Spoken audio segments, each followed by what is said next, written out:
جس وقت ہمارے انڈیا کے اوپر انگریزوں کی حکومت آئی تھی اس وقت کا واقعہ ہے. یہ جو اختلافات ہو رہے ہیں نا ہمارے یہاں اس کے اوپر میں سنا رہا ہوں. اللہ کرے کہ جس صحیح نیت کے ساتھ میں سنانے کی کوشش کر رہا ہوں اسی صحیح نیت کے ساتھ ہم لوگ سنیں اور ہمارے اندر کچھ شعور اور بیداری بیدار ہو کہ ہم کر کیا رہے ہیں. یہ اس وقت جبکہ مسلمان بہنیں مسلمان بھائی مرتد ہو رہے ہیں, اس وقت یہ اختلافی مسائل پر بات کرنے کا وقت ہے. کیا آمین زور سے کہنا ہے یا آہستہ سے کہنا ہے, رکوع سے پہلے رفع یدین کرنا ہے یا نہیں کرنا, یہ ان چیزوں کا وقت ہے. تو انگریزوں کے زمانے کے اندر مسلمانوں کے دو گروہوں کے اندر جھگڑا ہوا اور جھگڑا اس حد تک ہوا سر پھوٹ گئے. جھگڑا کیا تھا کہ بعض یوں کہتے تھے کہ امام صاحب کے پیچھے آمین زور سے کہنا ہے, بعض کہتے تھے آہستہ کہنا ہے. وہی مسئلہ پورا جو آج تک نہ حل ہوا ہے نہ قیامت تک حل ہو سکے گا, کبھی نہیں حل ہوگا. اور یہ جو آپس میں مناظرے مباحثے اس سلسلے میں ہوتے ہیں, کبھی بھی کوئی پارٹی چاہے چپ ہو جائے لیکن کبھی اپنی شکست تسلیم نہیں کرتی. وجہ اس کی یہی ہوتی ہے کہ جو جھگڑا ہو رہا ہے دین کی وجہ سے نہیں ہو رہا ہے, تکبر کی وجہ سے ہو رہا ہے. ہر ایک اپنے آپ کو بڑا سمجھ رہا ہے. میں سب کی نیت کے اوپر حملہ نہیں کر رہا ہوں, ایسے ان چیزوں کے اوپر بیان کرنا ضرورت اگر ہو اعتدال کے ساتھ صحیح نیت کے ساتھ کرنا ضروری ہے. لیکن اکثر و بیشتر جو ان باتوں کے اوپر وہ لوگ جو عام نوجوان ہیں, جو علماء حضرات نہیں ہیں, وہ جو بحث و مباحثے کے اندر مبتلا ہو جاتے ہیں, وہ اہل نہیں ہیں اس بات کے.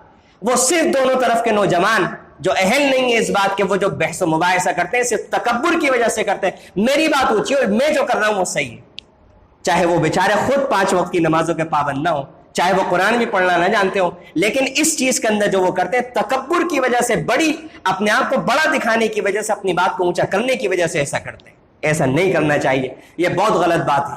تو انگریزوں کے زمانے میں جب یہ لڑائی ہوئی, مقدمہ ہوا, مقدمہ انگریز کلیکٹر کی عدالت کے اندر گیا, تو دونوں طرف کے وکیلوں نے سمجھایا کہ ایک پارٹی یوں کہتی ہے نماز میں آمین زور سے کہنا چاہیے, ایک پارٹی یوں کہتی ہے آہستہ کہنی چاہیے.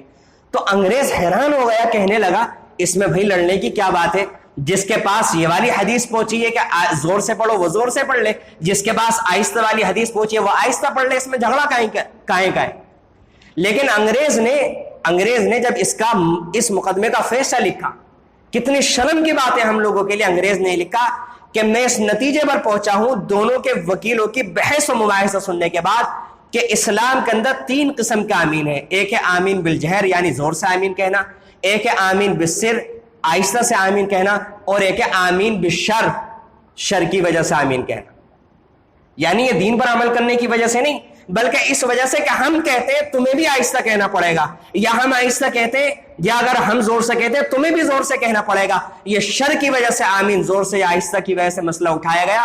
اس لیے میں دونوں فریقوں کو سزا سناتا ہوں اور دونوں فریقوں کے لیے سزا متعین ہے. ایک انگریز وہ بات سمجھ گیا جو آج ہمیں نہیں سمجھ میں آ رہی. اس لیے میرے عزیز و قابل احترام بزرگوں, اختلاف ختم کریں.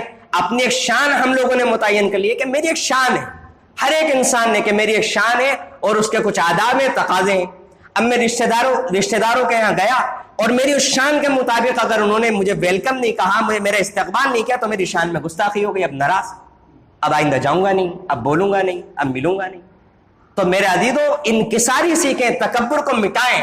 ہم اللہ کے بندے بن کر کے زندگی گزاریں. عاجزی, ایثار, ہمدردی, اپنا حق چھوڑ دینا, دوسرے کی مدد کرنا, دوسروں کا حق نہ کاٹنا بلکہ اپنا حق کاٹ کے دوسرے کو دے دینا, ہمیں اسلام یہ سکھاتا ہے. آئیں واپس لوٹیں اس سبق کے اوپر اور ایک نئی شروعات کریں کہ ہم اپنے گھریلو سطح کے جو اختلافات ہیں, خاندانی قسم کے جو اختلافات ہیں, اور اس سلسلے میں دینی قسم کے جو اختلاف جن کو ہم دینی سمجھتے ہیں وہ دینی نہیں ہیں, وہ نفسانی اور شیطانی قسم کے اختلافات ہیں, ان تمام اختلافات کو ختم کر کے آپس میں اللہ اور اس کے رسول پر اطاعت کر, اللہ اور اس کے رسول کی اطاعت کرنے پر ہم سب متحد ہونے کی اور متحد کرنے کی ایک دوسرے کو کوشش کریں. اللہ سے دعا ہے کہ اللہ تعالیٰ ان تمام باتوں پر مجھے بھی اور سب کو عمل کی توفیق نصیب فرمائے. آمین. وآخر دعوانا الحمدللہ.